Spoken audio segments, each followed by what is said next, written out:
Oh, good morning, guys. Good morning, good morning. Ilker, what's up, buddy? Good to see your face.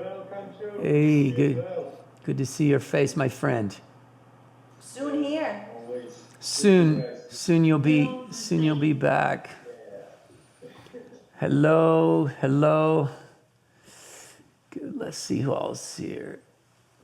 Giorgio, Pablo, Michelle, Suzanne, Carmen, Evie. Is that Caroline? Is that right? Hello, yeah, hi.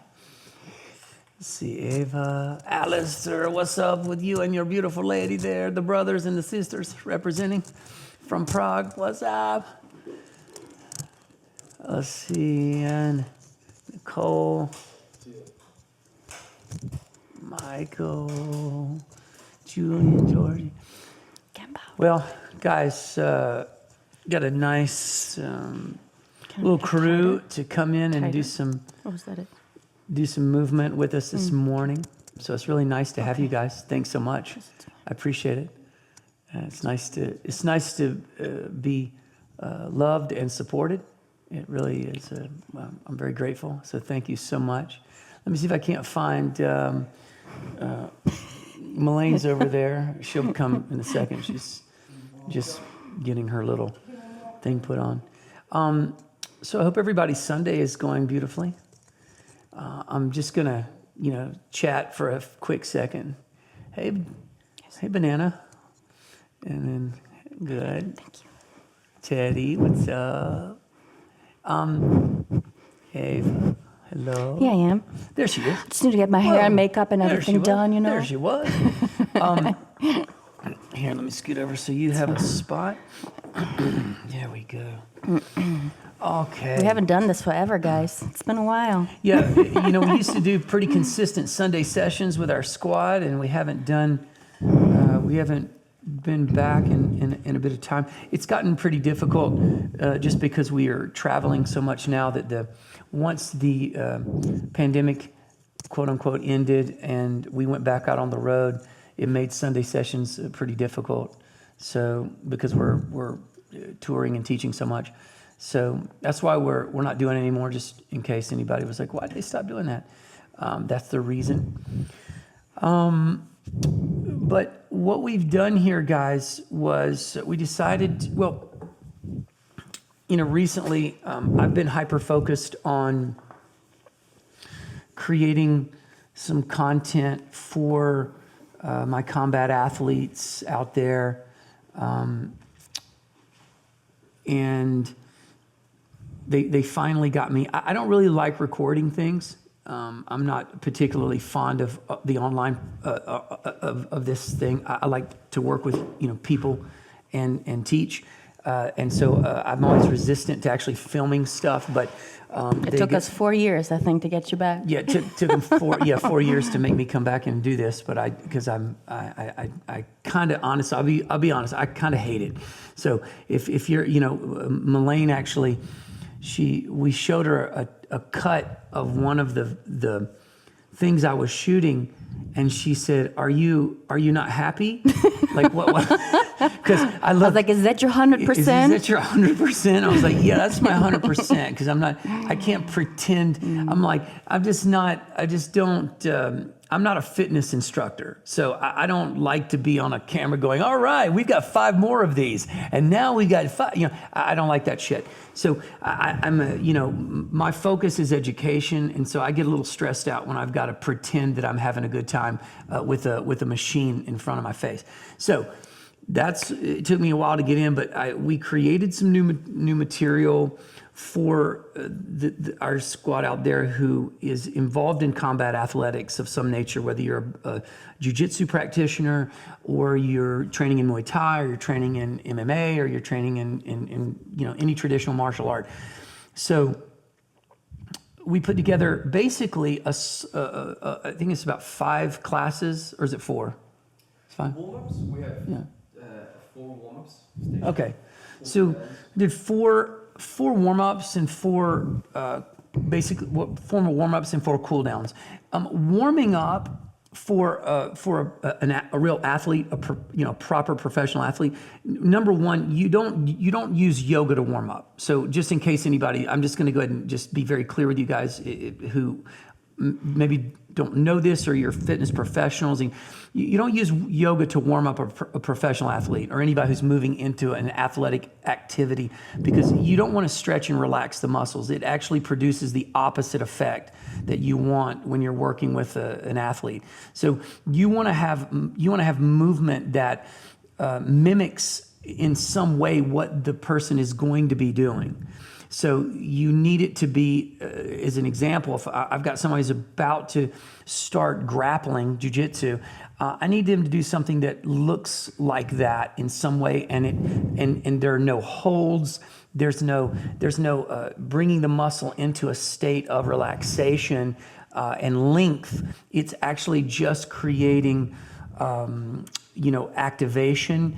I need to create some heat. I need to get some of the joints, quote unquote, lubricated and ready to move. So I use the yogic work for after training. That's when I can reduce the person's, their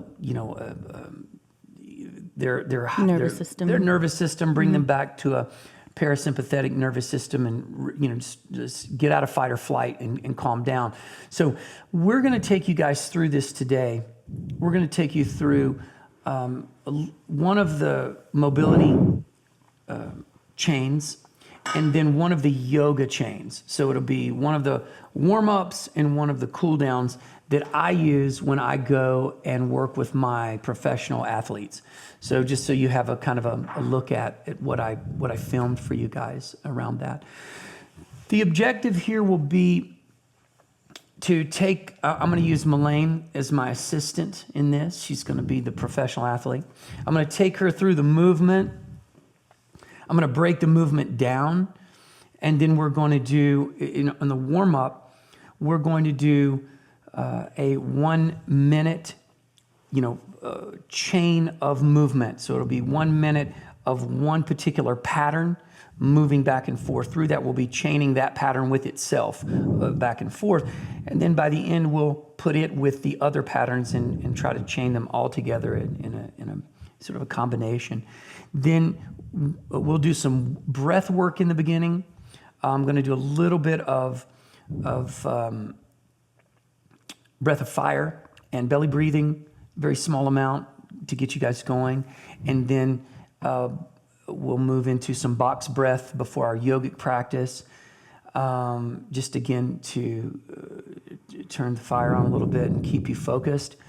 And then we'll be looking at 1 minute holds in our yogic practice. So that's pretty much an overview of what we're going to do today. We've got a mobility chain. We'll be flowing through each one. And then we've got a yogic sequence. And then we'll be holding posture for 1 minute in each place and breaking down. And I'm just going to teach. That'll be my focus, is to focus on detail, in terms of the transitions, and when we're, and keep you guys learning throughout the process. That's it. So I hope, thanks for your tolerance of my long description, but we're ready to go now. So, okay. Do you want to add the why disrupt? Oh, well, Kimba just asked a question. Kimba just reminded me to tell you why we do this. We do it just to make money. So that's our primary focus. That's why this is free. Yeah, exactly. No, okay. So no, I don't. I should do it for that, but it's not the case. So what our focus is, what something that's very important to me is disrupting the culture that exists in, as an example, the jiu-jitsu community. The traditional movement culture that exists there is you come in and you start running around the room, you do jumping jacks, you do knee taps, you touch your feet. And if you've been to a jiu-jitsu class, a lot of you guys already know this because you probably experienced this yourself. Then you do a series of bad acrobatics where people, fumble across the floor, desperately trying not to break their necks and, hurt their shoulders, until you get to this warm up you've done, and now you're going to start wrestling other grown adults. So. And then you go home. And then you go home, and And you're broken. You're broken, and you lay in an ice bath and hope to do it again the next day. So part of the problem with modern movement is that the jiu-jitsu community, as an example, does not view movement as jiu-jitsu. They don't view their warm-up as part of their actual curriculum in jiu-jitsu. They think of it as something that you do to simply prepare you to now do the real thing. And this is a real error in thinking, because that precious 10 or 15 minutes of class, so let's say you get an hour, you get 60 minutes to train, you get this precious 10 or 15 minutes to start off with, and to not use that for your actual what's to come. I mean, let's think of it this way. There's nowhere within the jiu-jitsu curriculum that you do anything that looks like a jumping jack. Okay? There's nothing that looks like this within that world. So to use that as a way to prepare for something you're about to do just simply makes no sense. So the objective here is to interrupt this culture so that we can educate jiu-jitsu. Mostly it's black belts. It's the school owners. It's the people who make the decisions there who have to make the big change. But they have to accept the fact that you can't waste the 10 or 15 minutes you have with arbitrary calisthenics. You need to take this time, and you need to work the areas of these guys' bodies that they're going to be using to wrestle other, people. And if you do that, what you get out of it is longevity. And what we're really, guys, most of my students, our folks are professional coaches. And right now, if you're a professional coach on this, in some way you're a professional teacher, just put your hand up. Like this, you teach as a profession in some way. So if you think about how many people actually do that, you have a lot of people who, this is your profession. What we have to understand is, with all of these professional folks in this environment, our job is ultimately longevity. That's what we're trying to do, is help people practice longer, to stay in this world a lot longer than what we're actually getting out of them.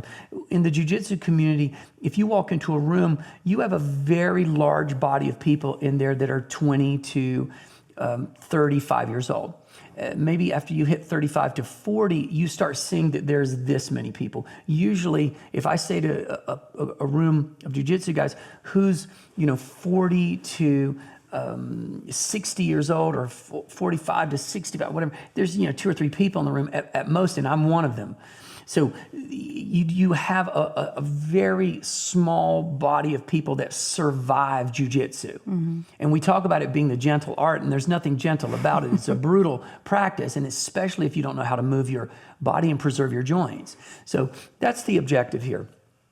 So everybody's clear on that. At least that's our why. That's what we're doing here with this work.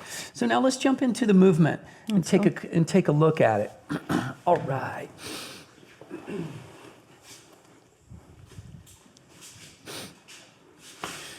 Okay. So, Kim, are we in the right place? Yeah. Okay. I want to make sure everybody can see where we're at. Mm-hmm. From a distance, there, are we at the right distance here? Yeah, I think we can. Okay, This sweet. is good. We just use this as a... Okay, guys. So let's go ahead and take a look at our first transition, which is going to be, for a lot of our coaches out there that have been with us, is going to be familiar. Mm-hmm. This is from our Sidewinder series. This is going to be what I like to call, slicking the hair back or swimming the arm overhead. So the first thing that we're going to do here is and we're going to do it. I want to do it at a couple different angles so you can see. You want to participate, with me as I'm teaching this. Lay on your side, kind of look at your, screen if you can, or you can watch for a minute and then jump in. So, guys, the first thing I want you to do is start in a supine position, in an active supine. Active supine looks like this. Passive supine looks like this. We're not chilling. Not yet.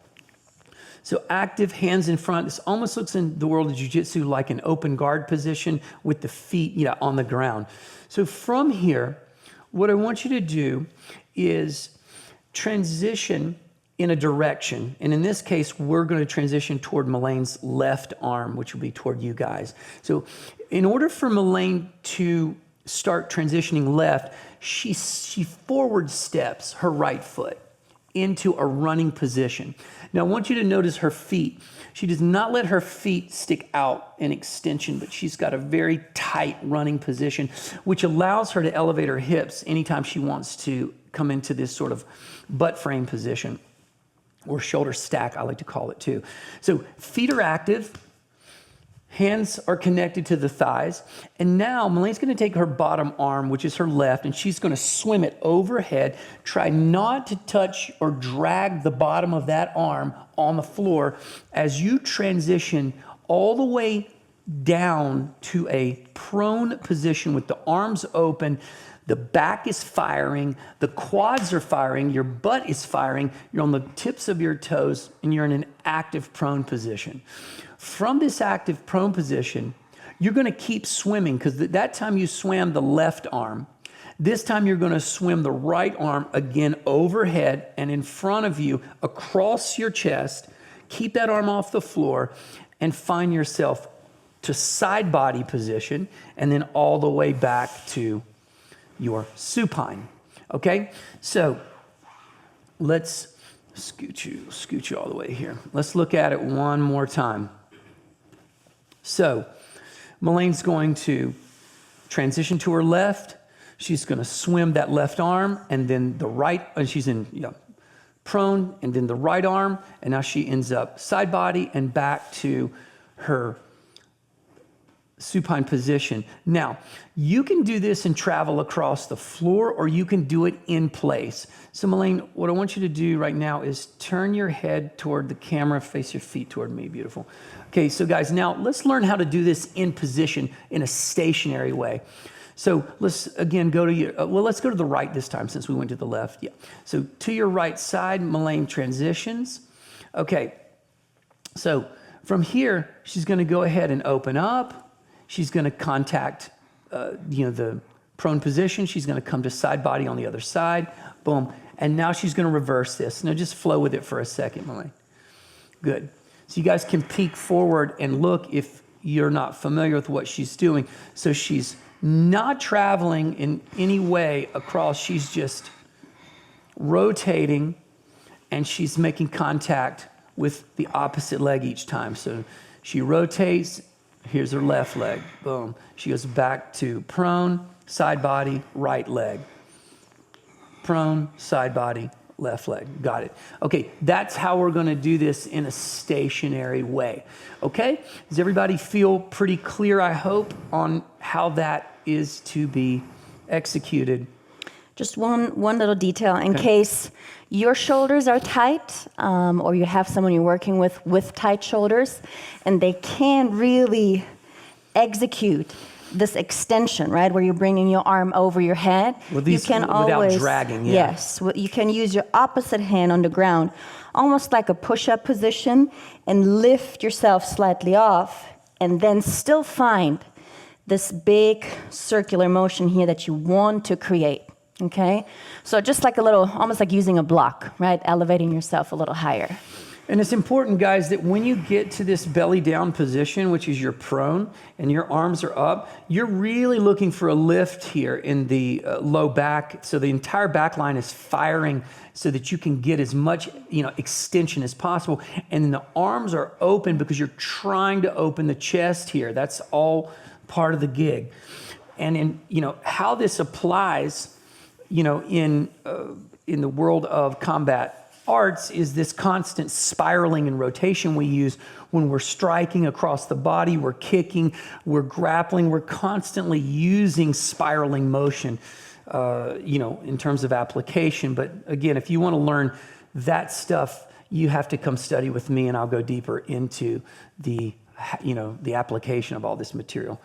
Okay, so we've got 1 minute. We're going to flow through this together, and let's feel it for that 60 seconds, of that work. Okay. Well, I didn't even start us on our breath, but that's fine. Yeah. I literally was thinking about it. I was like, whatever. Oh, it's fine. Okay. We'll do that at the Moving on. end. I'm not stressed about it. We'll get it at the end. Okay. So now, guys, let's start again in supine position. Mm-hmm. And let's get ready to transition through this. Okay. So I don't really care which side you transition to, but I'm going to call it out anyway. You could be where you want to be. So we're all going to start by, let's transition to our right side first. But let's start again. Let's start in supine and let's transition to our right through. Okay, so Kim, we got our 1 minute clock. Okay, here we go. Let's begin. So forward step, side body to prone to side body, and connect elbows. Good. Releasing that. Transition back all the way to prone. Opposite side. Connect the legs. Good. Keep the legs tight and short. Good. And keep transitioning. Good. And guys, you can move at your own pace right now. I just want you focused on the details. So as Melane's moving, I'm looking for the feeling of contraction to expansion. And so what that means is when you come into this side body position, make sure you pull everything in very tight. And when you go to expansion, make sure you lengthen and reach everything away. So the tension, you pulling in, and you want to create this opposite sort of quality to each of the movements. The contraction is a guarded, strong position, and the expansion is very strong and fully lengthened hold. Beautiful. All right, guys, nice work. That was our first transition. Very well done. So, I'm too far away from you to get, Archer push-up. to get questions because I'm way back here, so I can't see anything. But we'll do a Q&A at the end. After. So if you have questions that are coming up for you, maybe you want to write them down, take in a notes. notebook, take a note, and I'll do a Q&A at the end. But right now, I'm just going to keep moving. So now, moving into our next transition, which is our archer. So from here, Melaine is going to transition from, again, supine position, across to side body. Side body, she's going to then transition onto her hand, basically onto her arms. She's going to reach the arm out and slide into it. Yes, bring it back, good. And slide into it and across the chest to her side body on the other side. So let's look at this. Melaine, could you turn your head to these guys? I want you guys to see it from this angle.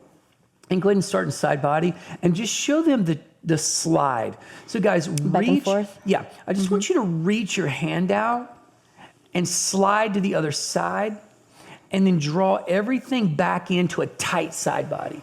So you spread out that's the expansion, and back to contraction. Expansion and back to contraction. You want to get your body used to moving from these two places because you're looking to go end range to end range to end range to end range so that you don't sort of just exist in the mid range all the time. So once that's how I want to play with this idea. So it'll be side body, slide across, reach, slide, side body, position. Now, when you slide, you could leave your chest on the floor. You want to explain that real quick? Yes. Also, guys, really be aware of your hands and the activation, which is like a push and pull. So in this case, when I'm on my right side, my right hand here is first on the blade edge and my left hand on the ground to create the pull. So as I'm rolling over my right hand, I use my left to pull and slide, and then I exchange, right? I push with my right, I push with my left, and I come back into my side body position.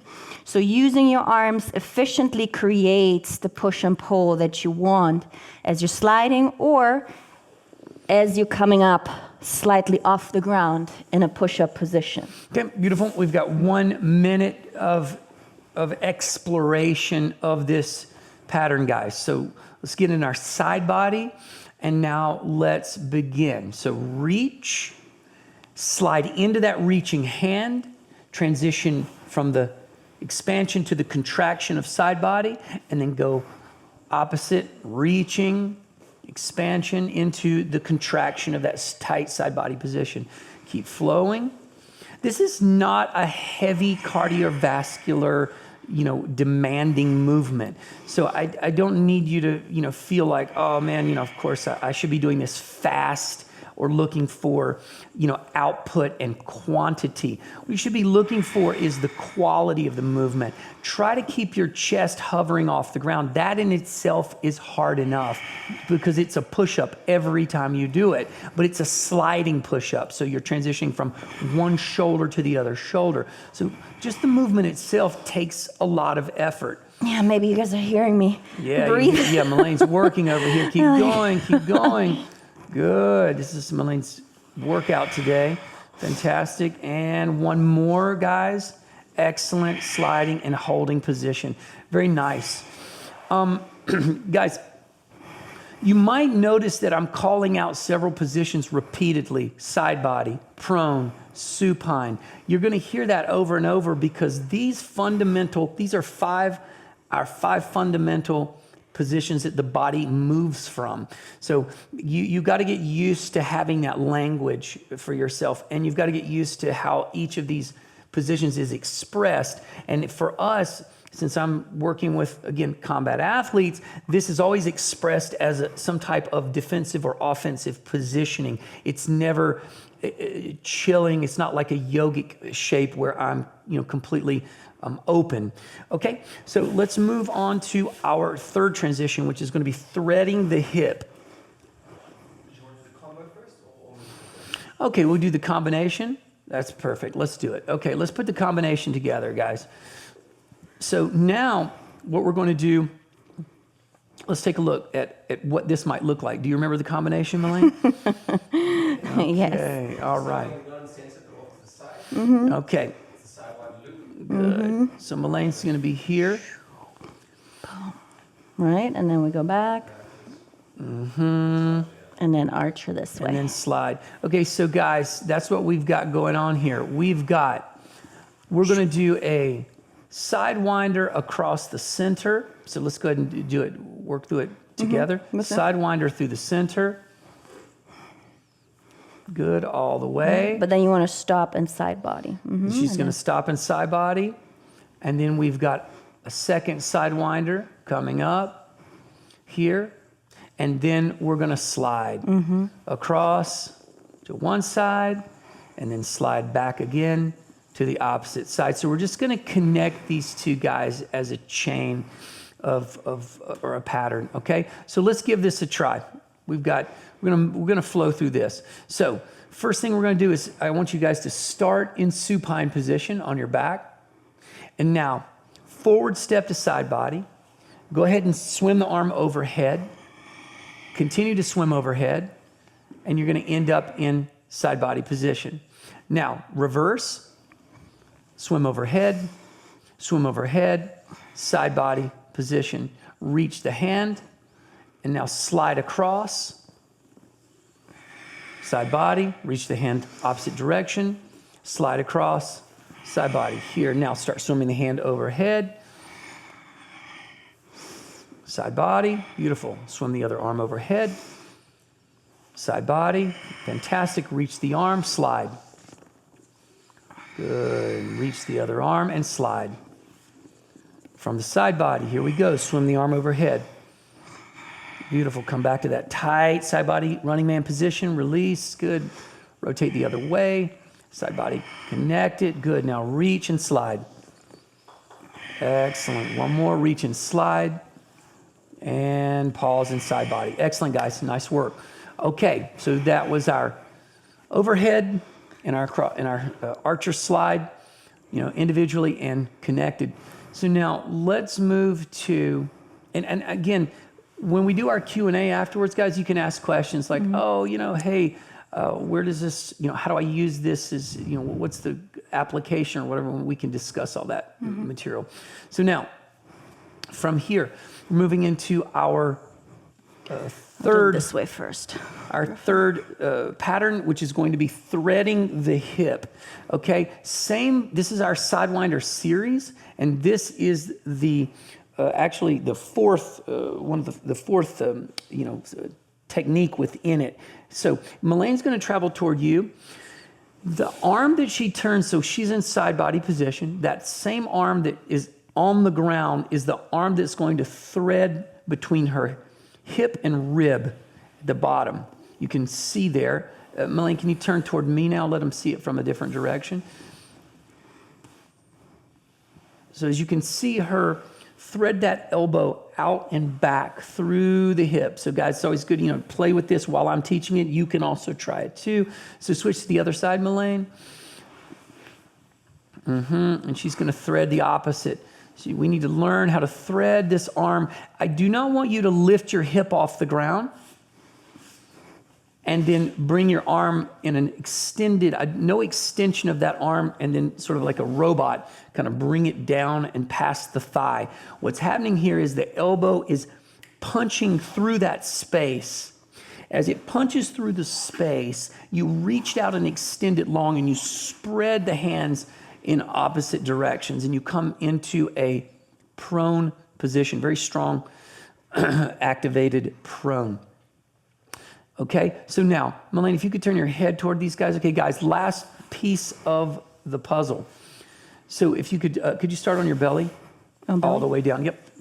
Okay, so guys, with your arms out, I want you to feel this. Let's all fold our left arm down. Good, this is what I call the Kimura position. I use a lot of jiu-jitsu connection here. If you don't practice, it won't make sense to you, but this is a Kimura position, this is Americana position, this is an armbar position. So this is how I'm teaching these three positions. So Kimura, armbar, Americana. So Melaine put it in the Kimura position, which is down, and then guys, you're gonna thread it through the hip and come to side body. Yep, and now reverse that and do the other side, Melaine. Beautiful. That's it. Fantastic. Yep. Okay, guys, so this is what I want to play with right now, is this exact expression of the movement. So everybody start on your belly, prone position, active, toes or balls of the feet connecting to the floor, arms spread out. Now, let's take the left arm, fold it down to Kimura position, and now go ahead and start transitioning into side body and thread that arm through and into a nice defensive position. Beautiful. And now return back to your belly down position and transition. The opposite arm would be the right. Fold it and go to side body. Good. Let's move through 1 minute of this. Here we go. Keep flowing. Transition. Beautiful. Side body. Excellent. And guys, really feel the internal rotation, right? You kind of like pinning the shoulder down almost under your head, centered. And then you find that Kimura to pull the arm through. All right, so you want, again, really work on that shoulder mobility through those internal, external rotations. Yeah, this is a very nice warm-up and prep for the shoulder, because what you're trying to do here is create complete end-to-end range in that rotation. So when you pin, as Melaine said, or anchor that shoulder down on the floor, full forward, this is a full forward rotation of that joint to sort of anchor to the floor and then thread. And this is giving you a nice connection there. Beautiful. Beautiful. Hold. Now, let's connect. I want to connect two things right now. Let's go back to position. I want to connect the overhead and the hip. Okay, so Melane's gonna go back to this position. Okay, so now check this out. You're gonna fold this arm as we did, exactly. She's gonna bring this into position. And now, instead of going and reversing back to the belly down position, I want Melane to swim that arm overhead and return back to her prone position. So she's gonna go to the opposite side. It will thread the hip. Right arm is threading the hip and then swimming overhead. This is what we're looking for out of this guy, is complete shoulder rotation, 360 degrees. So let's move through this together for 1 minute. Start on your belly, arms extended out. Let's start with the left arm, fold it into the Kimura position, thread it through the hip, swim it overhead, and let that take you back to prone. Right arm swims through the hip and then overhead, and that takes you back to prone again. So back to left arm, thread, side body, swim to prone, right arm threads to side body, right arm swims to prone, left arm threads through the hip and swims. Keep flowing, and now just flow with it a little bit. See if you can find this as a non-stop circular pattern of movement.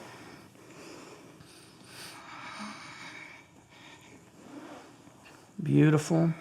Stay with the breath. This takes a lot of backline activation. The entire time Melane's moving through this, she's firing that backline, because that's what's keeping her lifted and allowing her to get that constant swim. Beautiful, and rest. All right, guys, nice work. So that was a combination of the overhead swim and the hip thread. Putting those two together is a very nice way. I like to use that with my, especially with my strikers, because they're so tight in their upper trunk from punching, that it is shortened the pecs and everything's here. So this really opens up and creates a nice expression for them, and a way to get their shoulders ready for that work. So very good.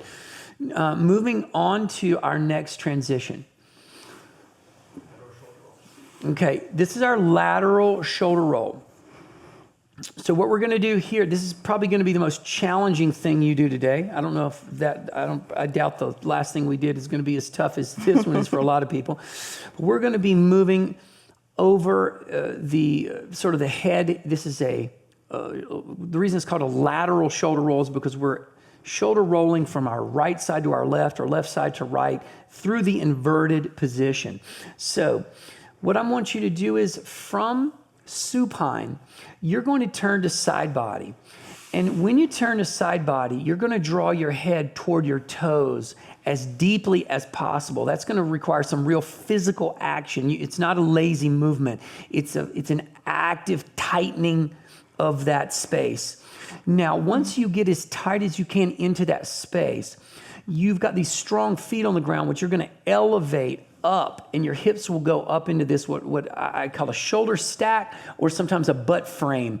And from here, the head keeps swimming under, and now you're in inverted position, which is in the yoga world simply plow pose. Okay? From here, you're going to keep transitioning your feet across the floor, and you're going to back step out into a supine position. So it's a pretty straightforward technique, but it requires a lot of detail and a lot of subtle adjustments as you go. Because done in a sort of gross manner, you could end up traveling all over the place. Look how Melaine stayed right here. So just do it one more time, Melaine. Notice how she stays very tightly, within this. She's on I don't know if you can see it from where you guys are, but there's just a mat. One singular mat. She never travels, in north-south. She never leaves it. She's just always just moving laterally and very clean from one side to the other. So let's work through this for 1 minute. So we're in supine position. Let's go ahead and begin by turning to side body. Draw into your chest toward your thigh completely. Elevate the hips to the sky. Head is under, you're in inverted or plow pose. You're gonna walk the feet to the other shoulder, other side, and transition down to your side body and eventually to your supine again. And here we go, the opposite direction. You're going to step into the inverted position and basically step out of the inverted position, back to side body and then to supine. Keep flowing. Forward step in, invert, back step out, supine. Forward step side body to invert, transition across, back step to supine. Beautiful. One more. Got it going in. Got it coming out, looking great. Keep that flow steady. Again, none of this work is designed for cardiovascular development. It's all about just getting the joints. Okay, pause. It's all about just getting the joints to express their end-to-end range, which will be used by your athletes, or you guys, or whoever's, myself, will be used in the expression of all of these transitions that we use in combat athletes. I just want to add very quick, because there's oftentimes a tendency to use momentum, right, and then force the transition. And like Kansha was explaining, this is supposed to be executed very slowly, right? It's like stepping and a sliding. So I even, just as a little add-on, you can use your hands, right? Instead of, again, using momentum, as I step in, look, I can use my hands here at my hip. I can use my hands on my lower back, especially if I feel a lot of tightness in my back line and I can't be in this inverted position. This is a great way to help me even to swivel my hips side to side so my feet can then travel. I find the ground again and I slowly exit, right? So it's all about that awareness and the control as you enter, exit, and transition in between. Well, and it's good to remember, guys, that of course any movement pattern can be used in any way you choose. It's all about the way that you execute. So I could use a movement pattern like this to get stretch out of it, or I could use this movement pattern to get strength, or I could use it to get cardiovascular work done. It depends on how I'm using it. What I'm always encouraging my guys to do when I'm training an athlete, I'm like, guys, I know you're not going to put an hour and a half into a yoga practice today. I know you're not going to do it. So this is our time to stretch. So what I try to get them to think of is when Malane's moving into this right now, right here when she goes to the shoulder stack, this begins a nice stretch of the back line. Take your time as you move through that stretch to the opposite side. Don't feel the need to rush from one side to the other, because now you're doing it as if it's some type of again, sort of dynamic execution. You're looking for quantity, and you're not looking to feel the stretch that it creates if you take your time and you let gravity do the work as you're moving through. Okay, so let's go ahead and move to the connection. We're going to connect what are we going to connect? The hip thread to the inverted. Okay, so beautiful. So now let's take a look at where we'll start this. We'll start a side body. Okay, so if we go from, how do we think we want to do this? We want to go. I go here. Okay, you want to go slide across. Opposite side. Okay, And then invert there. Okay.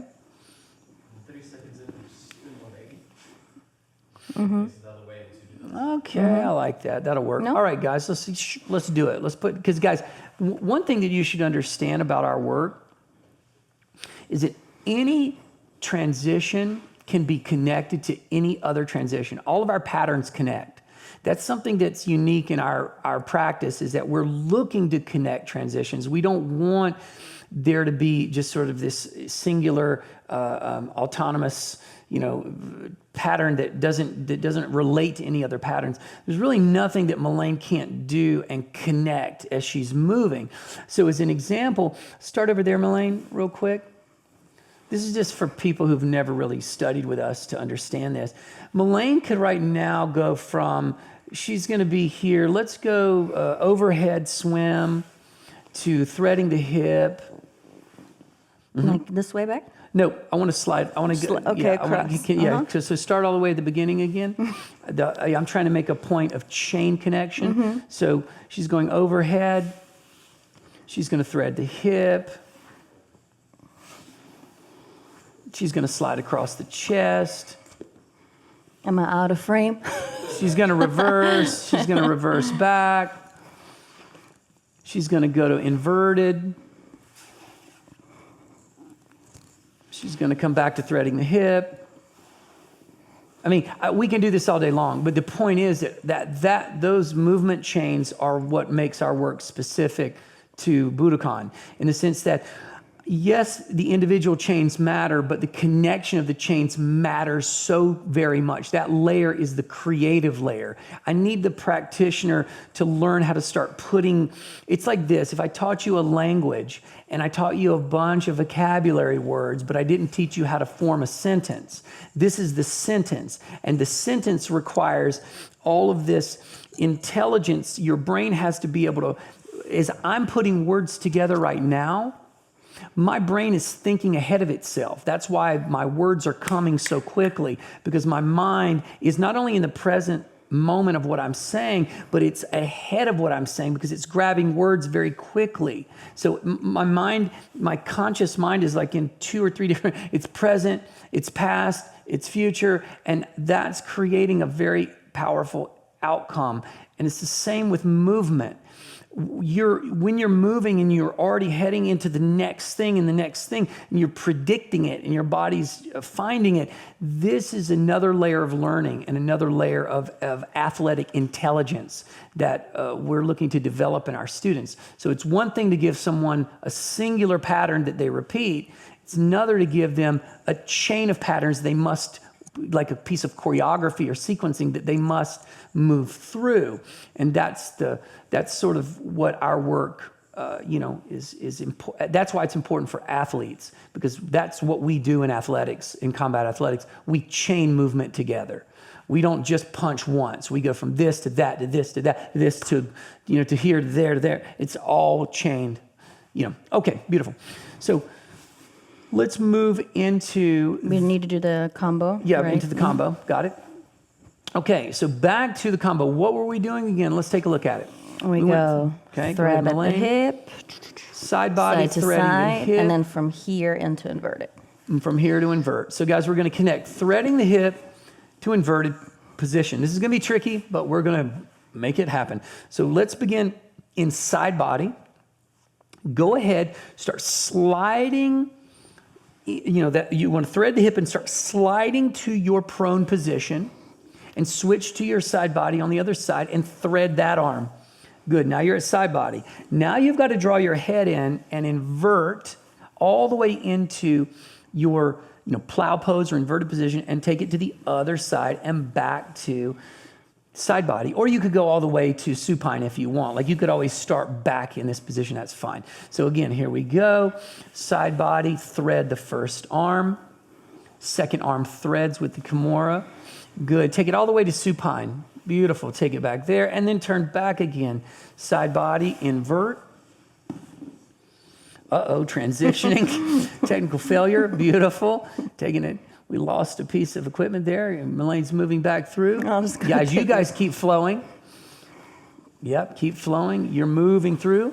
At this point, you're probably at least in moving through another inverted position, hopefully, and into side body. Side body hip threads.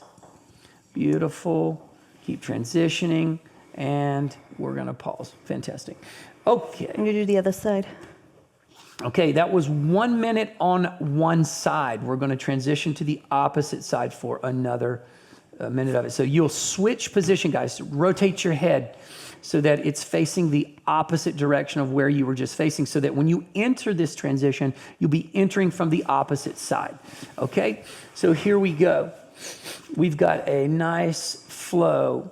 Going to transition to side body, thread the first arm, thread the second arm return to supine. Supine takes you back to side body, into inverted, inverted to side body, and transition all the way back to supine position. So transitioning hip thread, belly up position, good. Side body, invert, transitioning all the way back. Beautiful, keep going. Looking good, guys. Keep threading through. Feeling, guys, each time you thread that arm through, each time you transition to the inverted position, take the time to feel where the resistance is or the tension is, and instead of kind of moving away from it, really embrace that moment of like, oh, God, it's tight right here. Good, stay there a little bit longer and breathe into that space. That's what's important. I mean, guys, obviously we're looking for tension right now. There's no doubt about it. If this felt completely tension-free for you, like you didn't feel any amount of stretch or work, there'd be no value in it for you. You know, that's the whole point. You might get the value of just moving and starting to create a little bit of heat, but so much of this work is about finding along all this chain of movement, where do you get a little stuck? Where does it get a little tight? Where do you feel a little bit free or less free? And those are the places you're looking to go deeper into.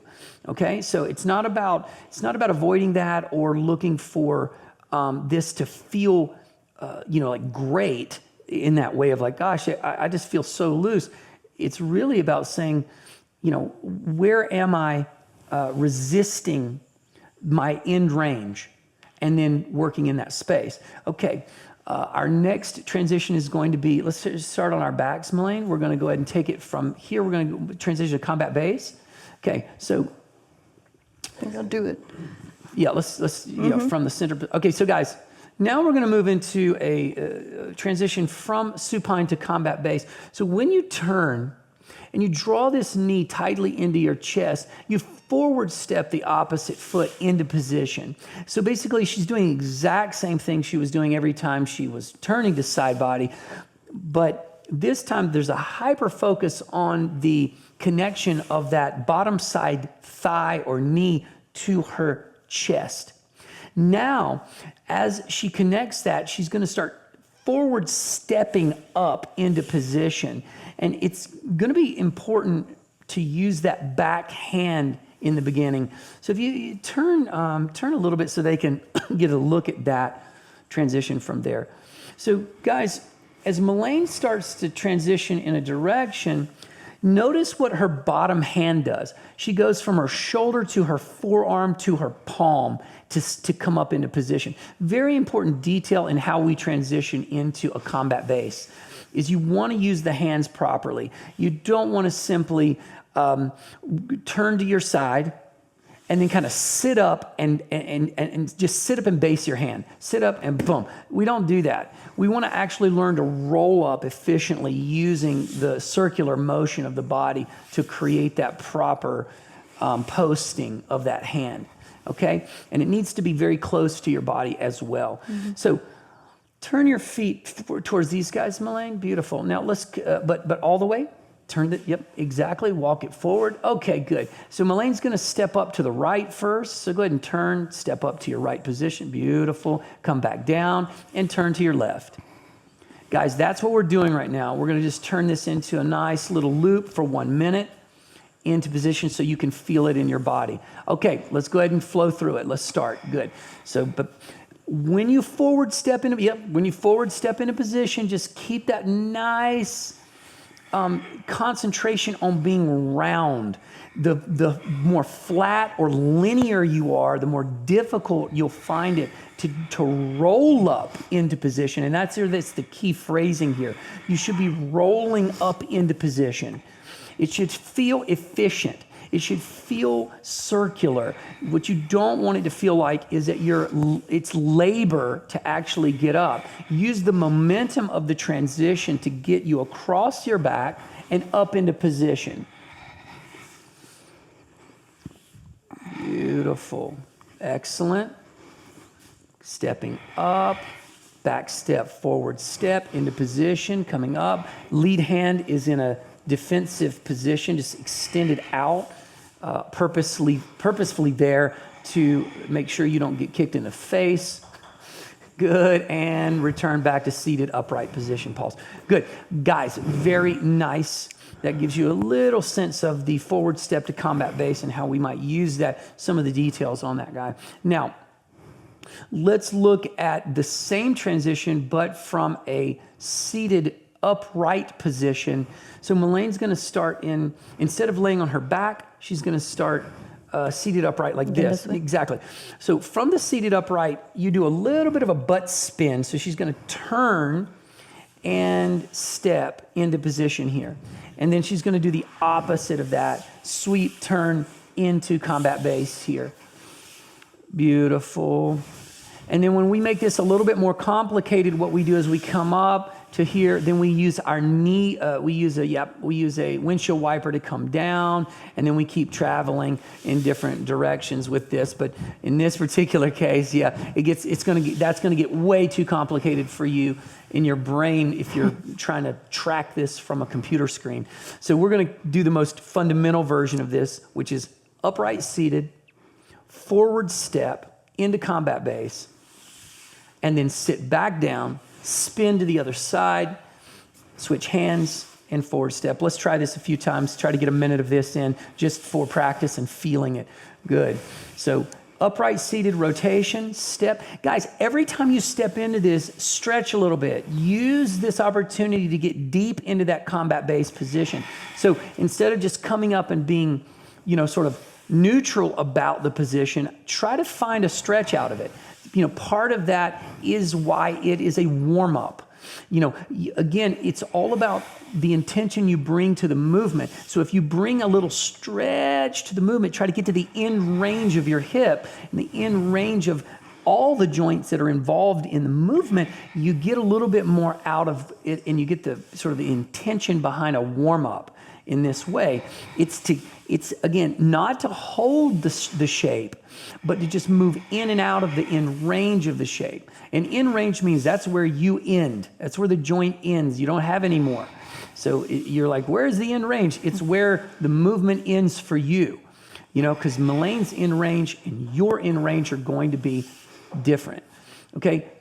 And by the way, your end range from one day to the next is going to be different as well. If you got in a really hard practice one day, you trained super hard, it was a tough day out there, the next day, your end range is going to be different for sure when you start moving. So be prepared always to just sort of be like, wow, I'm so much tighter today than I was yesterday. Most of us already understand this, but a lot of times, we make the mistake of trying to push ourselves into the position that we're most often able to achieve. And by doing that, we aggravate small parts of the supportive tissue. So if that's where you are right there, just be there and then let it open up naturally. If it goes there, it goes there that day. If it doesn't, it doesn't. But to try to push in to that space because you're usually there is a good way to sort of,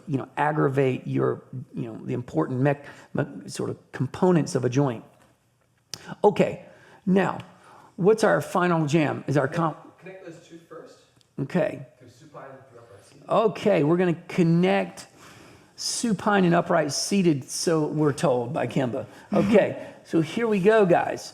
So starting on our back, you're in, of course, supine. From supine, forward step into combat base, and then go back to your back, all the way back to supine and to the other side here. And then this time, don't go back to your back. Sit, butt, spin, change position, and switch. So we're going to go back through one time and upright seated one time. So supine one time and upright seated. All right, let's put a minute into this of just practice. So from supine position, forward step in, beautiful, and return to supine, pass across the back and to upright, or to the combat base. And now, upright transition, correct, boom, and upright, beautiful. So you just want to vacillate between upright and supine. So you just change each time. You make that exact. Sometimes it's easy to forget. You're like, where am I? So it's like, okay, beautiful. So I go to my back. I'm in supine, or I'm upright. You just got to make that switch each time. Why I do this is for your brain. It's not that it's that difficult physically to do this. It's good for your brain to have to work through the sequencing and remember to make those adjustments. You need the brain to keep healthy, guys, so you've got to keep giving it problems to solve. Hold, good.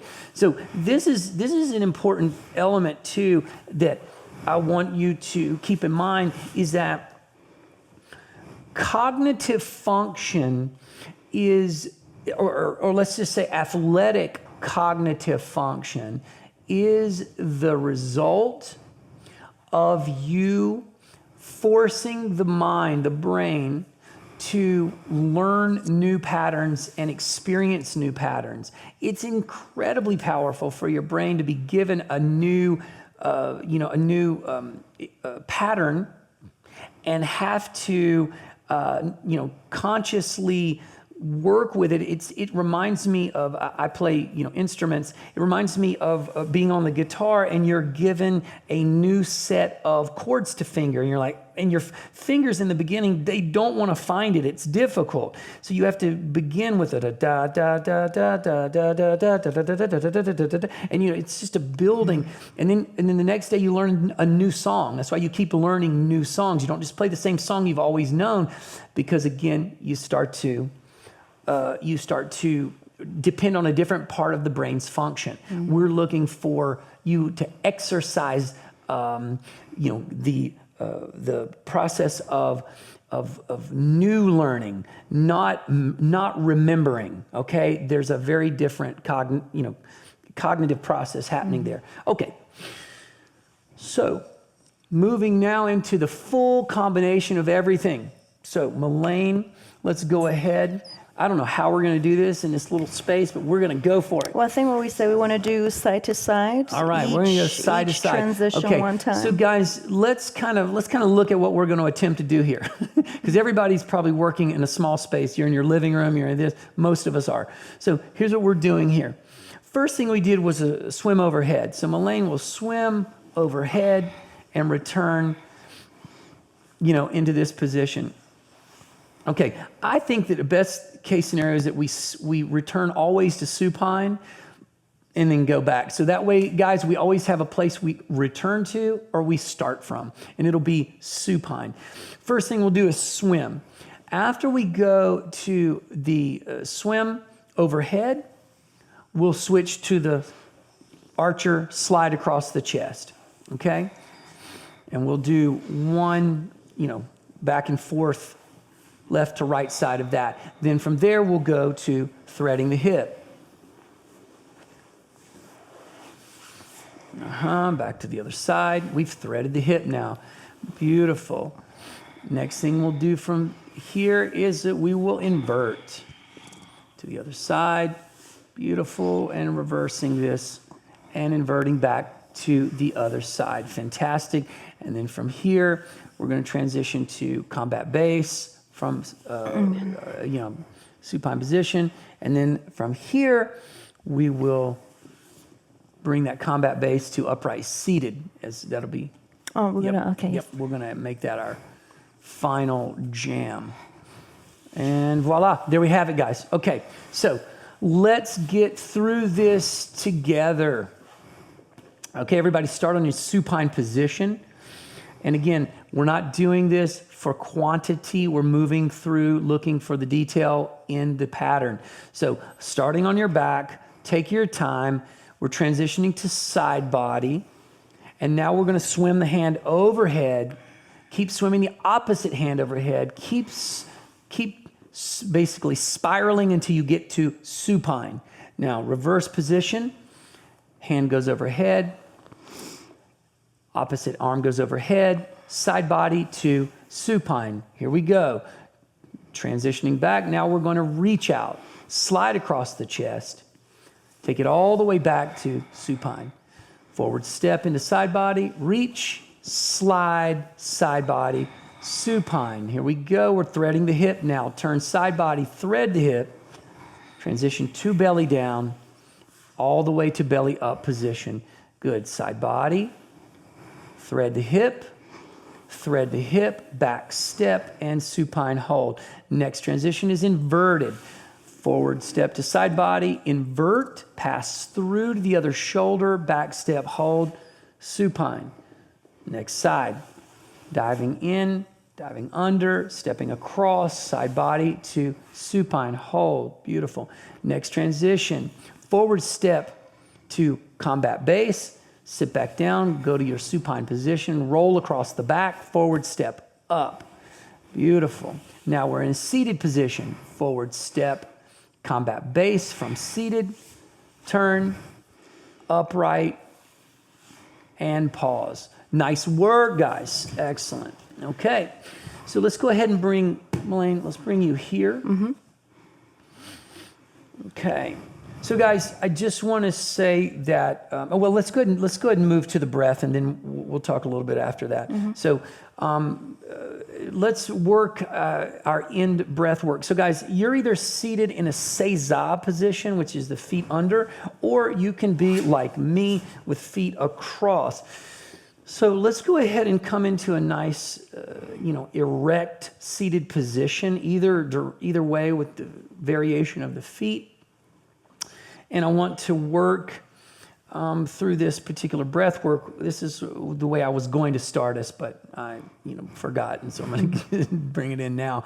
So the first thing that we want to recognize here is the opportunity to listen by shutting the eyes, closing the eyes, shutting down sight. We've turned that sense off, and we can then bring all of the sort of energy that we use to see into listening. Okay, so we're gonna redirect all of our resources to your ears, and I want you to be able to listen to the sound of my voice, listen to the sensation of the body, noticing anything that's occurring around you. It could be listening with the skin, the temperature of the room, the smells in the space with the nose. So you're using all of your other senses to listen. Now, let's begin with a very simple body of belly breath work. This is Ujjayi breathing, very traditional classic breath I first learned in my earliest days in my yoga work. It's very common, but these days breath.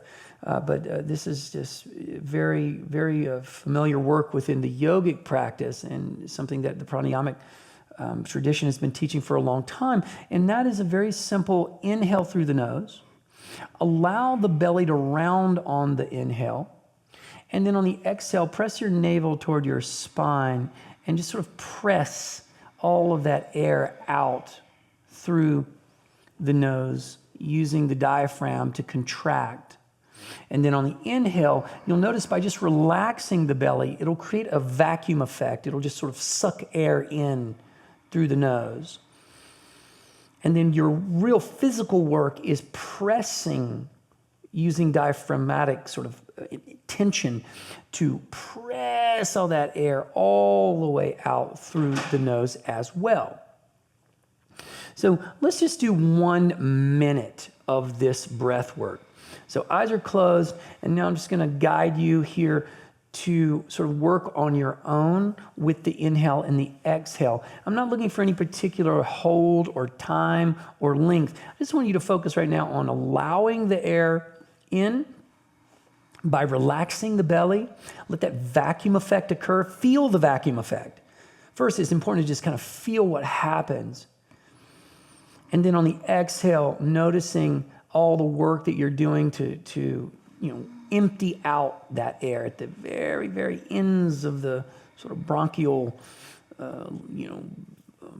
whatever, I'm not even sure the right term for that, but the end of those little, what looks like little roots and trees inside the the lungs, and that's where all that air is going, and it's creating this beautiful expansion. It's taking it all in, but you've got to create an equal exhale, to match that.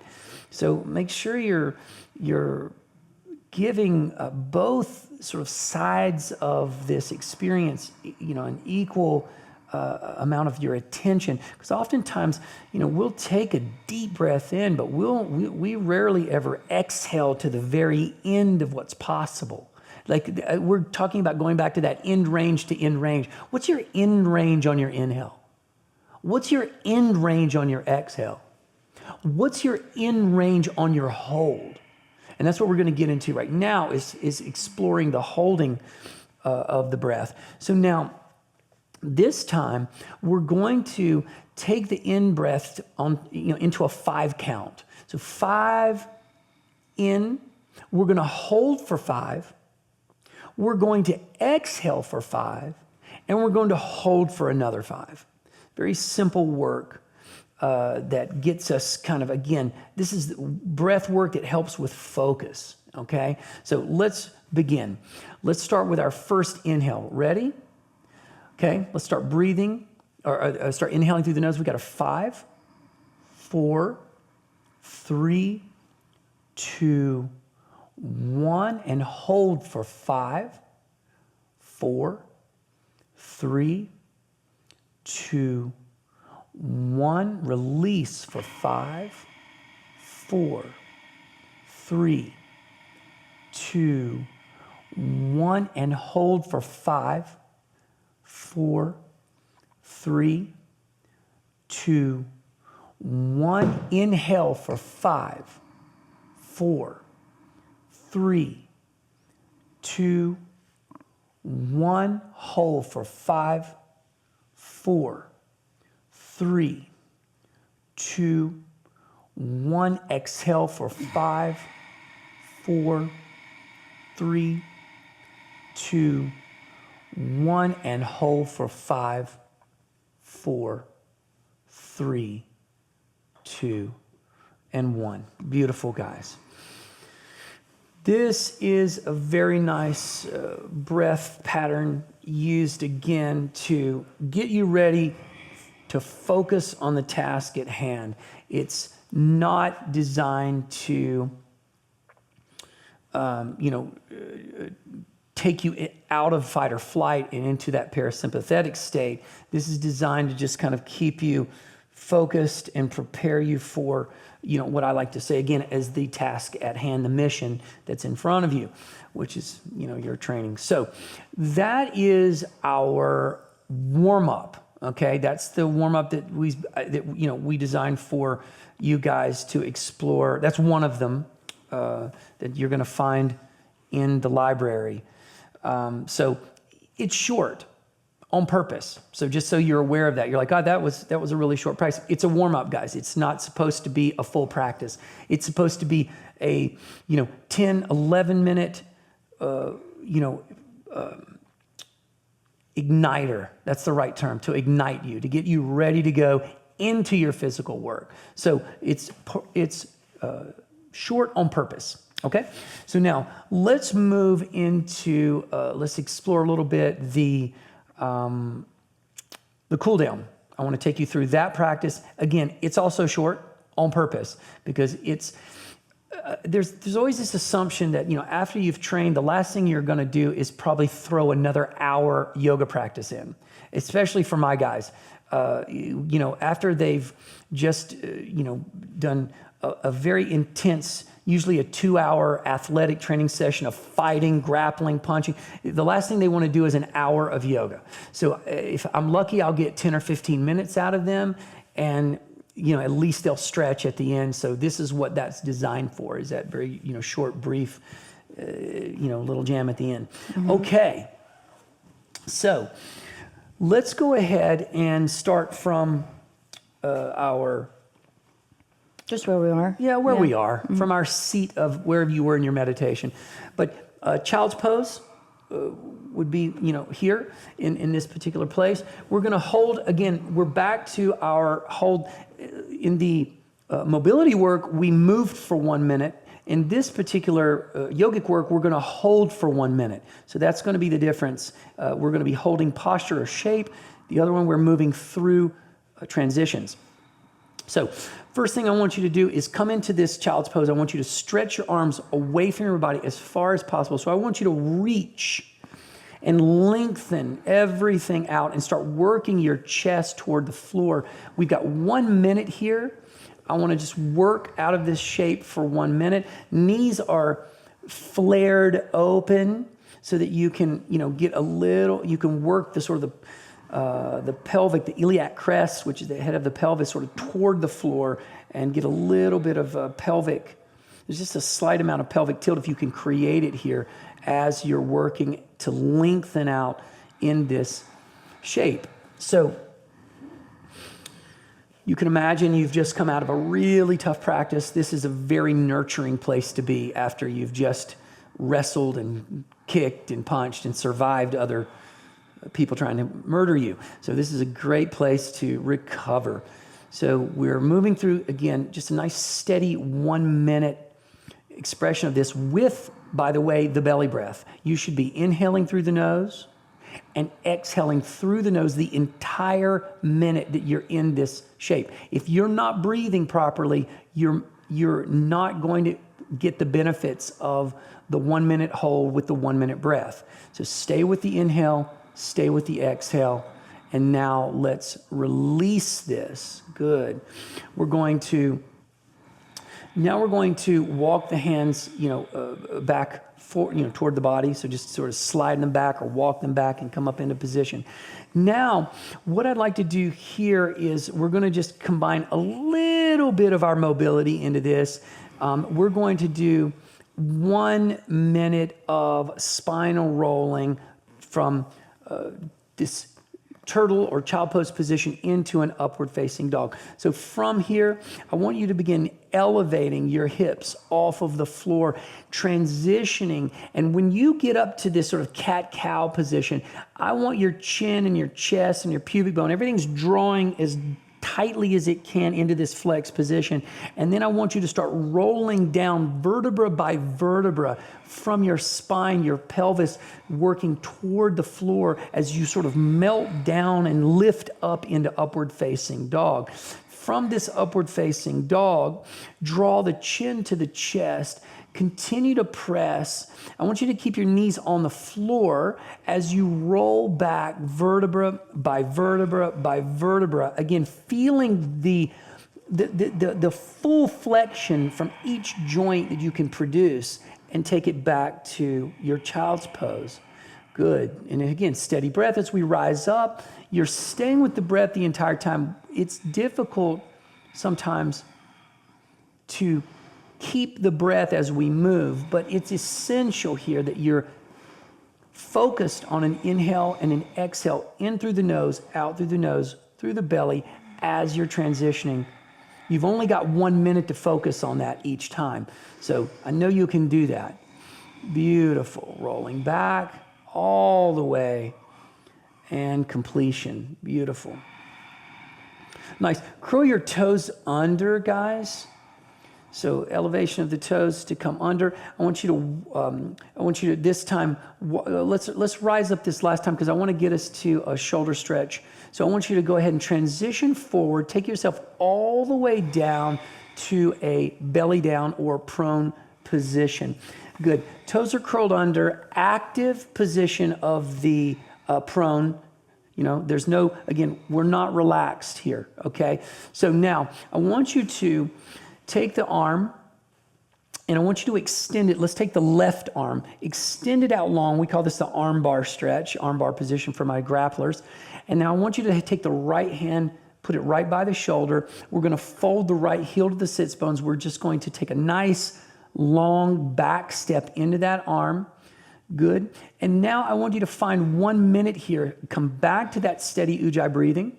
Again, it is a yoga practice. So you want to have the breath connected to the shape. So when you're here, what's essential is you figuring out for you where the tension is and you are consciously working into it with the breath assisting. and feeling the twist. For some people, this is incredibly difficult to get that back foot to the floor. If you don't get the foot to the floor, that's okay. It can be hovering off the floor.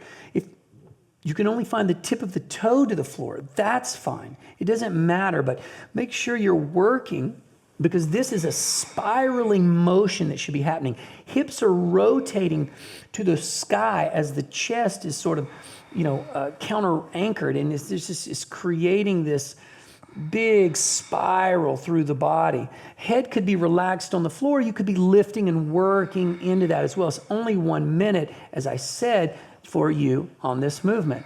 So stay steady, stay with the breath. Good. Again, it's also difficult sometimes to breathe when you're in a twisted or spiraled position. So it's really important when you're in that rotation that you're working on that steady ujjayi breathing in through the nose and out through the nose. Now, releasing this, extend that leg, rotate or roll that that right hip back to the floor, and draw the left arm in. Well done. Extend the right arm out. Yeah, any kind of shaking off you want to of that, like Melaine was doing. Now, same thing here, guys. Steady with the breath. Fold the left heel to the left sits bones and begin to step that left foot behind you, reaching the right arm away. I also want to make an important observation on your right arm hand. Make sure your fingers are spread wide and you're gripping the floor. One thing you don't want to do as you're stretching back into that extended arm is have a relaxed hand. I want your hand spread wide, fingers spread wide, gripping the ground and creating a muscular brace along that entire chain of joints from your fingertip to your shoulder. So there's no softness or relaxation in that right arm. It's actually lengthened and working while you're stretching into it. Okay, it's not a passive stretch. It's more of a dynamic or active stretch that's occurring. You can even use, in this case, your left hand, right, to kind of like push off and like imagine you're almost wanting to roll over onto your back, right? So this creates even more, obviously, opening here on the right shoulder. So again, finding that edge, right? Assisting yourself in going a little bit past the point where you would usually stop and just gently move past that. Okay, good. Now let's begin working the left hip toward the floor. Fantastic. And, lowering back into our prone position. Now from here, Melaine's doing a little bit of sort of shoulder shrugging to just kind of shake off the position. And now from here, left arm, I like to draw the left arm into an Americana position. So it's going to be, drawn hand over elbow, upward, and you're going to fold again the right heel to the right sits bone, and you're going to back step again into the position. So every time we'll go to the same position, stay with the same ujjayi breath, in through the nose, out through the nose, into the belly. But this time you're working, you're going to notice a difference. The reason I chose these particular shapes for combat athletes is how tight their shoulders are. For you, if you don't have tight shoulders, it's probably because you don't do the kind of work that these guys do. When you're constantly striking and punching and grappling, your front line, chest and shoulders are so tight and so strong from all of that work that you carry a tremendous amount of tension here. So we've got to work into that, and these 3 arm configurations are excellent for addressing that. So again, stay with your breath. Stay with the stretch. You're going to notice, by the way, that your shoulder and chest is probably going to be off the floor. This is not a relaxing place to be. I'll just say that about this particular shape. It's not as relaxing as the arm bar was. This is a little bit more lifting, a little bit more work. It's very active. Okay, good. Releasing this. Right hip lowers back to the floor. Kind of shake it off a little bit, rotate the shoulders, and now for the right side. Same thing, we've got the right arm in the Americana position. Again, fingers spread, gripping the floor, active arm, left foot, back steps, long back steps into the, to the spiral position. Beautiful. Left hand is assisting the press. And again, not a relaxed position, guys. I know you're working here, but that's sort of, again, the point of this work is that this particular body of stretches is addressing, for most of us, a real, tension that's, keeping the shoulders rounded forward. This constant shape we're in, looking at the phone, looking at the computer, where again, the shoulders are rounded forward and the pecs have gotten short and tight. We're looking to open that up. It takes work. Because, think about this habit. You do it, if you're a fighter, you do this every day, plus you're on the phone, plus you're looking at your thing. So there's so much shortness in that pec, so much tension in that front line that this, just this little bit of stretch, it doesn't even begin to address the real problem, but, we got to do something, and hopefully it gives some relief to that individual. Beautiful. Releasing that back to the floor. Now we're going to take the left hand, shake, roll the shoulders out a little bit, as Melaine likes to do here. Then we'll take the left arm, transition to the Kimura position. So fold it down by the hip. Right foot steps behind. Right hand presses the floor. We get the spiral again. And this kind of takes us into yet another unique position. This I feel a lot in my shoulder itself, the anterior deltoid specifically. I feel it a little less in my pec, and I feel a little more in my shoulder. I don't know about you, Melaine, what you feel it in? Yes, definitely. Okay. Similar, I would say, to the arm bar, deltoid area.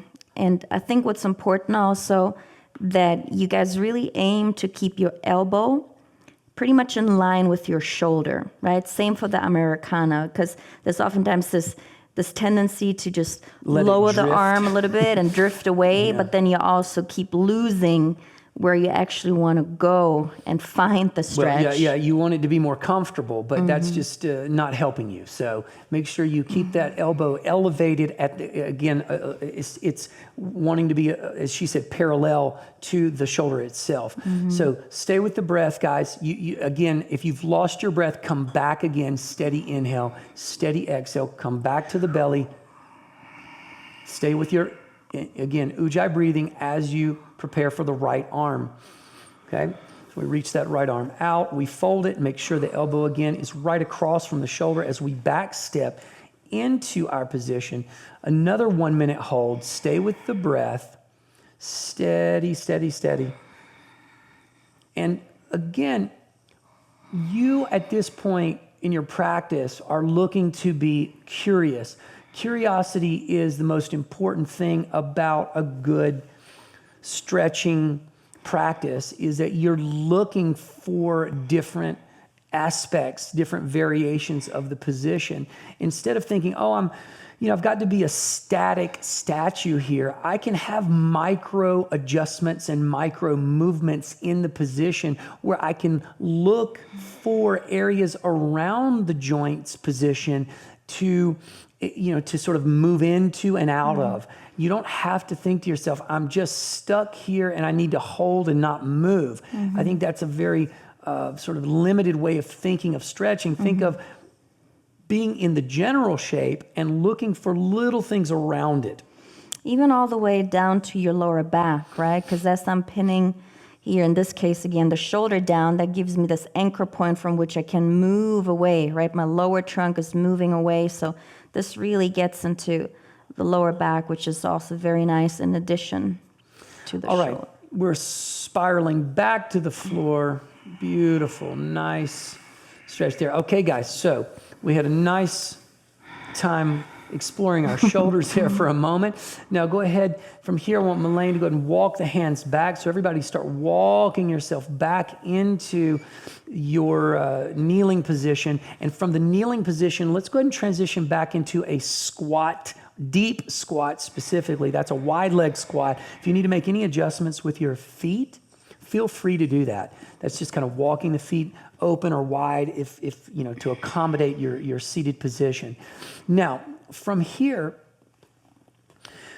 I want us to literally just hold a squat. There's nowhere to go. So often we're looking to do something creative or fancy here, but what I'm looking for is you to just be in a nice surrendered position here. So I want you to come all the way to the end of the seat of your squat, relax down into it, and now I want you to stretch your hands forward. I want you to walk your hands as far as you can with your fingers away from your body so that you feel the whole back line just lengthen out and release. And let the head, of course, soften and relax down. Let gravity do everything right now. And now we've got 1 minute of ujjayi breathing here. So hold position, steady with the inhale, steady with the exhale. There's nowhere to go. There's nothing to do but to sort of sit in position. And then if you want to, feel a little bit of movement within the space. If you want to rock side to side a bit, forward and back a bit, creating or exploring, being curious about some of the small positions around the primary position. And that's to think about it like that. You've got this primary seat of squat, but then you've got all these little secondary variations.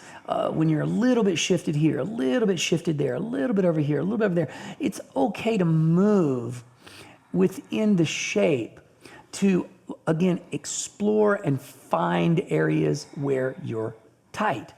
That's the whole point. Beautiful. Releasing. Excellent, guys.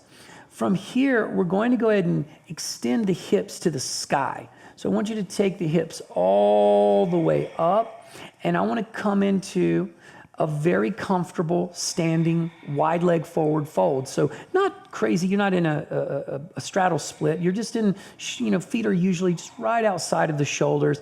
Very comfortable. I want you to cross the arms if you want, hanging in front of you, or you can reach behind you. You do any variation you want, but I want to work from here. So find this position, relax down into it. Soft bend in the knees is always a good choice here. A lot of times everybody feels they need to jam the legs straight. I don't feel that. I feel you can softly bend the knees and relax more into that position. You can sustain it more. If you want to play with the extension of the legs from straight to bent, that's fine. So now let's work for a minute. Find the breath. Come back if you've lost it. Back to the ujjayi breathing. Inhale through the nose. Exhale through the nose. Belly breath the entire time. We're hanging. We're working. Again, feel free to explore little variations of shape. No reason to feel that you are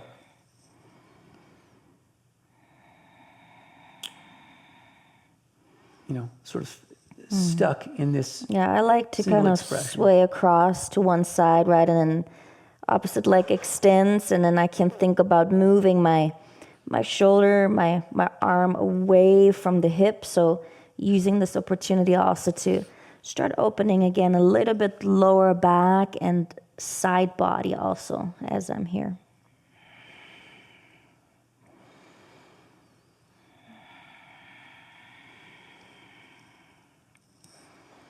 Beautiful. All right. Now, stay with your breath as you release the hands to the floor and begin to softly roll vertebra by vertebra up the spine. Nothing aggressive right now. I want you to just gently roll up the spine, vertebra by vertebra, slowly as you can. Stay with your breath and looking to reach the top of this, which is basically a standing position, mountain pose, sometimes referred to for us, and begin to open the chest up and reach back with the arms. Any variation you want for a standing back bend, but one of the nicest ways to do this is just to simply reach the arms back behind you. You can support the low back, but I want you to open the chest toward the sky, lifting the chest upward as you lean just ever so thoughtfully back. The back lean is the least important thing. You lean a little back, but what I really want is you lifting up into the chest here. Beautiful. Now, from here, I want you to, again, with the steady breath, start softly rolling down, reversing the position, chin to chest, rolling vertebra by vertebra down and all the way back to a forward fold, and then back into a deep squat. Beautiful. And then from the deep squat, returning back out, we're lifting and we're rolling. We've got 1 minute to play through this. We're taking it from the deepest squat position to the most open back bend we can create for ourselves. Beautiful. We're not going to linger too long in either position, guys. The focus of this is the transition in and out. Beautiful. Find the bottom. Beautiful. Find the bottom. Excellent. And now we roll back up. Oh, fantastic. Roll to the top.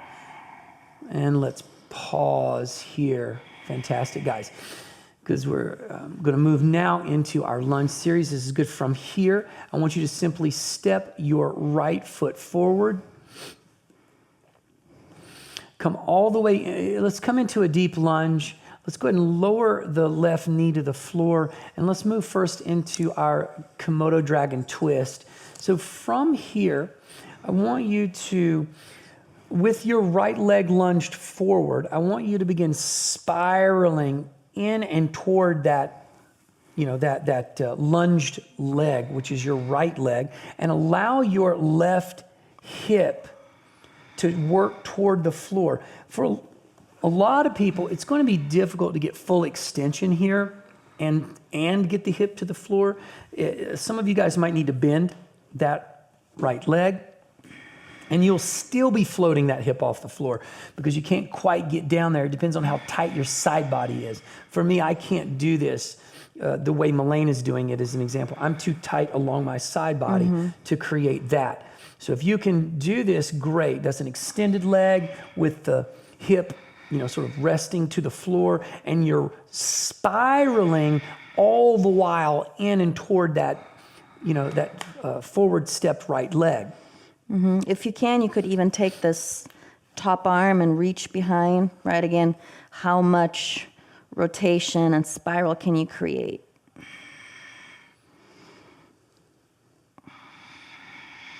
Very nice.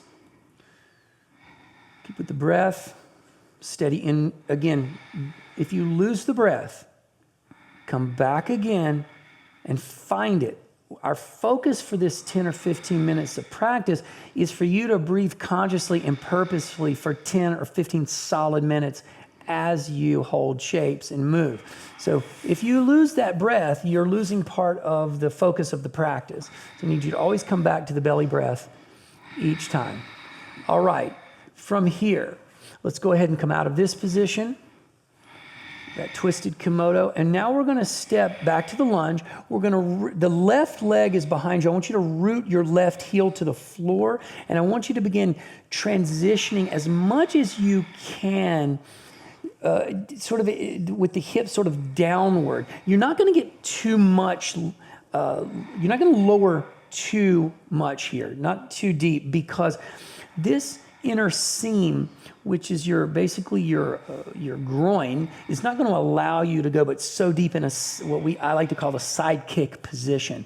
So you'll notice that your left foot, the left knife edge of your foot is working down, and the inner arch is lifting up, and you're working sort of, Melaine's doing a lot of playing here. She's looking for little places she can find tension around this. Mm-hmm. It's a pretty intense position to be in for a minute. Mm-hmm. But again, guys, that's the whole point of holding for 1 minute. You need that time for the fiber inside the muscle to actually release and relax a bit, and mm-hmm. for you to get any kind of sort of forward. If you're going to make any progress, you've got to spend at least 1 minute, at least up to 5 minutes mm-hmm. in a shape, but one minimum to get some real productivity in the stretch. Mm-hmm. Beautiful.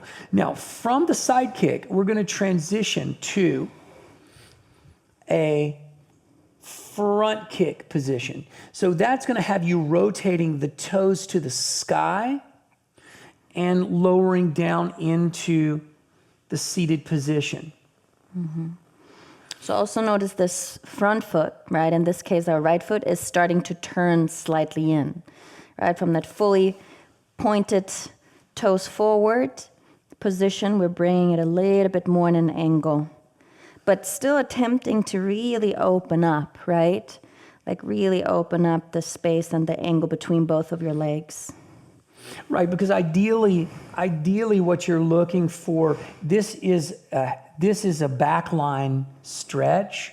So that is, of course, going to be for her, the hamstring back here is really getting worked. And because, when you're front kicking, you need that range of motion so you can front kick as high as possible.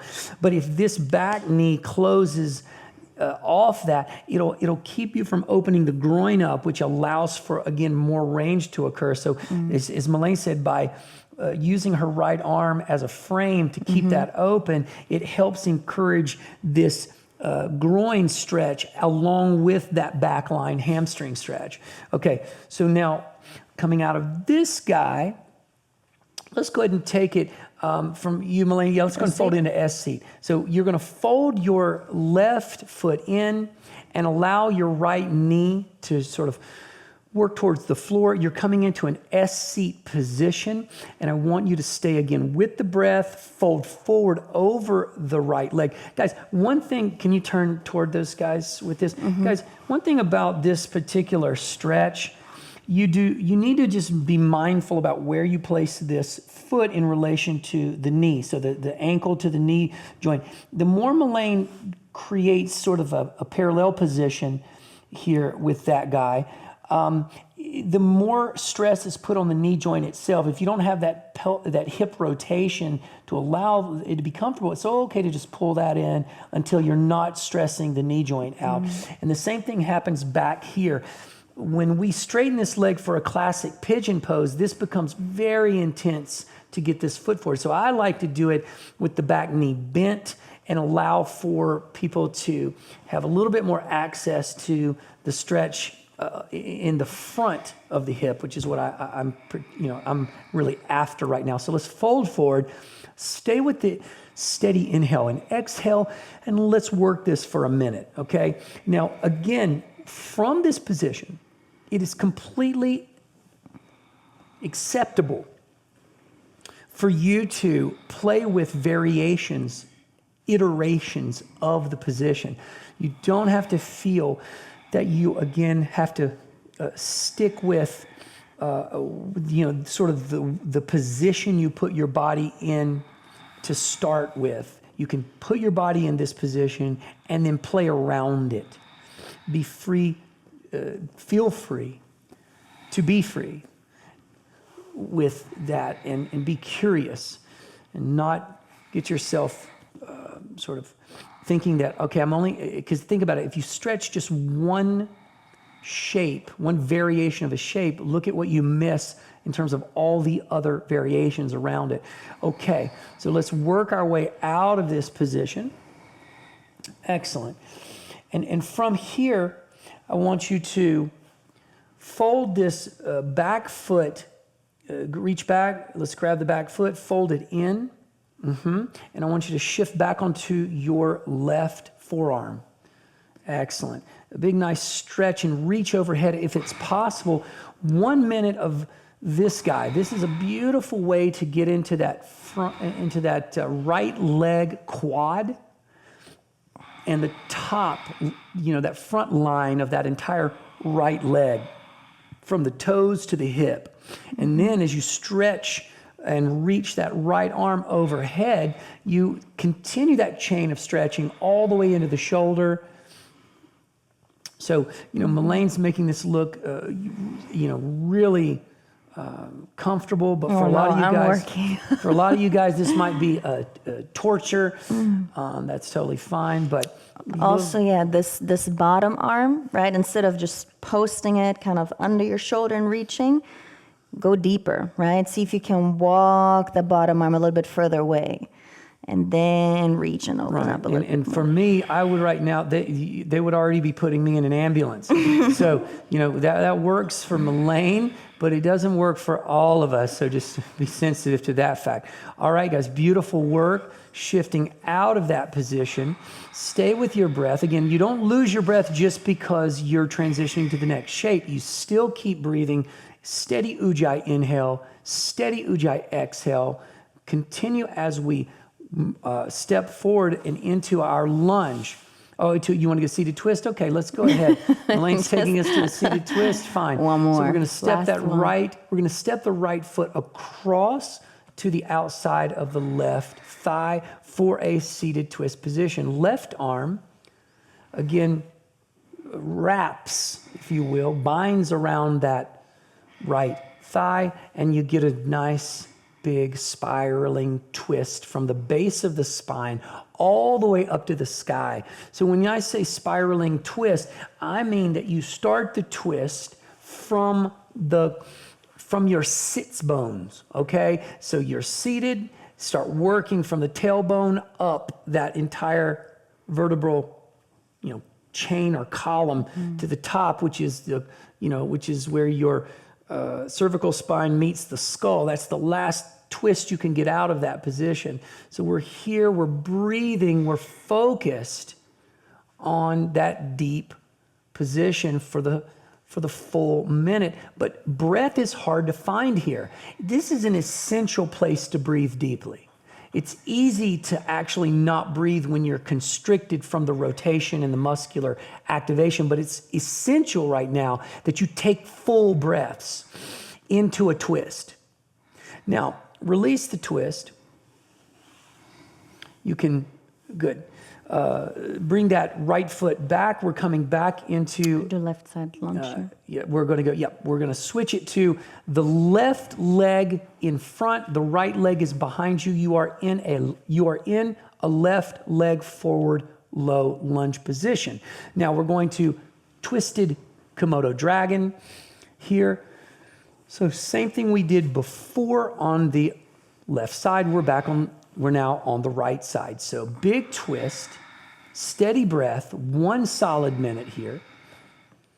Remember we talked about the freedom for you to make adjustments if your right hip is not on the floor, if you're working hard to even get near the floor with your right hip, it's okay to bend your right leg and create some variations, but keep being curious and exploring through the movement. It's very important that you not, again, allow yourself to get too static.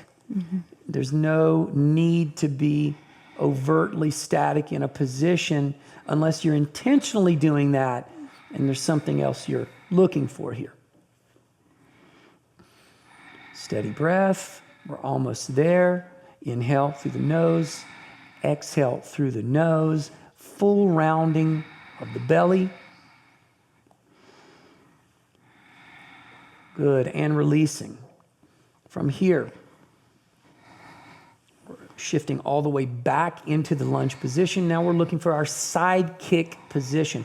So the right leg is extended long, the right foot, heel is down, outer edge is rooted.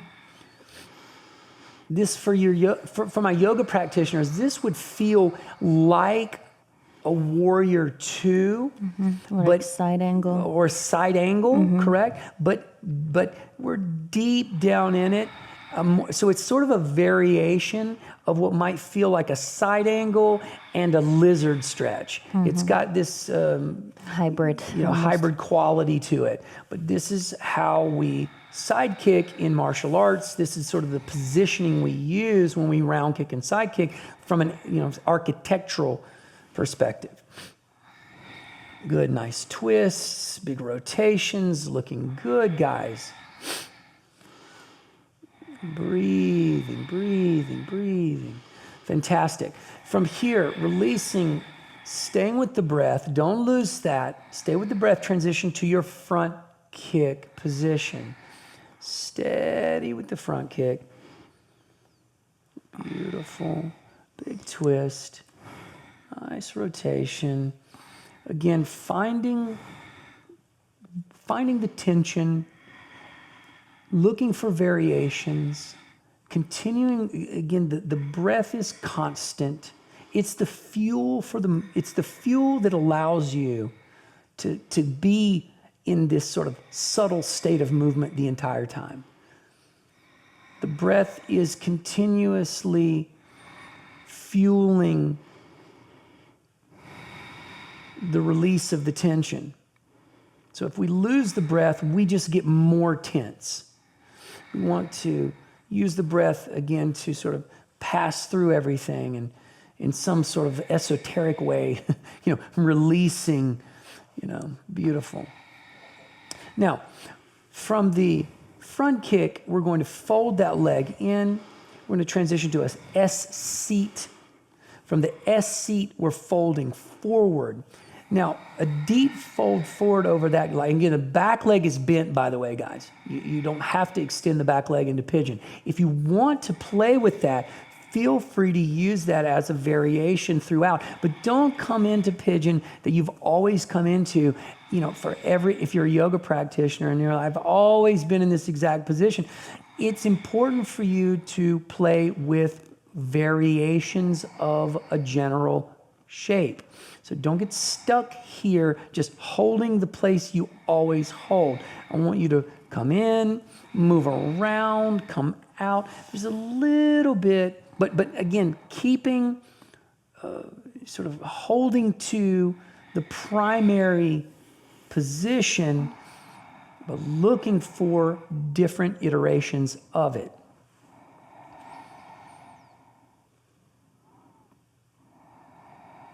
Steady breath. Beautiful. And releasing. Good, guys. Fold the left heel in as tight as possible, shifting to your right forearm. Start lengthening the left arm overhead. Big stretch back. Yeah, big stretch back here. Beautiful. And again, if you can't shift too far back, take some of that tension off of the quad and, sort of work more forward in the position. If you are like Melaine and you've got all of that nice flexibility in the front line and side body, then you can take advantage of that and take it down to where you actually feel something, and that's where she's got to go. Maybe you are the same. Maybe you are right now struggling to just be on the forearm. That's totally fine too. Stay with your breath. Feel wherever you're at is where you're going to be. So there's you don't get tight in a day. And you don't get flexible in a day. Mm-hmm. It took you a long time to build all this tension. It's going to take you quite some time to get the length and range of motion back. So let's work out of this shape. Beautiful. Stepping the left foot across the right, we're heading into a seated twist. So once you've stepped it across, make sure now you are reaching across with the right arm and hugging that thigh, if you can, to create that rotation. Basically you're using your own leg as leverage to help spiral you around and create that rotation. So we're breathing, we're lengthening, we're spiraling up. Mm-hmm. And guys, if you can't get both of your sits bones down, rooted, right? Because if you're a little tight in your hips, you can always extend that bottom leg, right? And then find same motion, right? Same rotation here, but then really also having your left sits bone connected down to the ground. I chose, I think it was important is guys, choosing the right shapes for the job. That's what we're talking about right now, is that you're talking about combat athletes, and these are the areas that their bodies really, really need to be lengthened and have space and range because of the way that they use their bodies. So, yoga has arguably hundreds of variations of shapes, but you got to focus on the ones that do the work in front of you. And for us, good, we're releasing. For us, we're doing the work of stretching out someone who uses their body in a very specific way. Beautiful. From here, Melaine, let's go ahead and come back into our lunge. Beautiful. And now I want you to step, into a straddle stance, wide leg straddle stance. Good. And open up. Let's go ahead and turn yourself this way. Good, towards camera. So guys, widen the feet. I want you to go ahead and take this as deep as you possibly can without losing integrity in terms of the edges of the feet and the lifting of the inner arch. So this is a tough shape, but we're going to be here for a minute. So get ready to be in a nice, simple straddle split for 1 solid minute. Steady It's like breath. Jean-Claude Van Damme. Yeah, the Jean-Claude Van Damme. Exactly. Reminds me of my childhood. And that's it. This is such a common stretch for us, but it is an essential stretch. The reason it's common in martial arts is because this is what we need, this inner seam length because of how much kicking we do. Jiu-jitsu needs this far less than, as an example, strikers MMA does. Jiu-jitsu, I rarely even mess with this stretch for my grapplers because they don't open their legs like this and use them this way. So, The crucifix. but of course, it's helpful when you have this range, but it's typically not my biggest issue with grapplers. Good. Now, hands Figure out back. a way how to get out. Yeah. So good. Hands back. Walk your feet, heel to toe your feet all the way back in. Good. And let's come back to a deep squat position, all the way down. Fantastic. And into a seated position. Woo. Okay. Beautiful. So I think we'll again wrap you up there because that was just a nice little pass through on the general way in which we're going to be stretching through this particular there's a number of ways you can approach a stretch system or style or class or yogic style for different conditions. But for me, I think this achieves the most, important results. I could have my guys in for a 5-minute, more yin style, 5-minute hold. Mm-hmm. The problem is they just won't do it. They won't sit there for that long and spend that much time in a 5-minute, seated position, or any asana, any, stationary.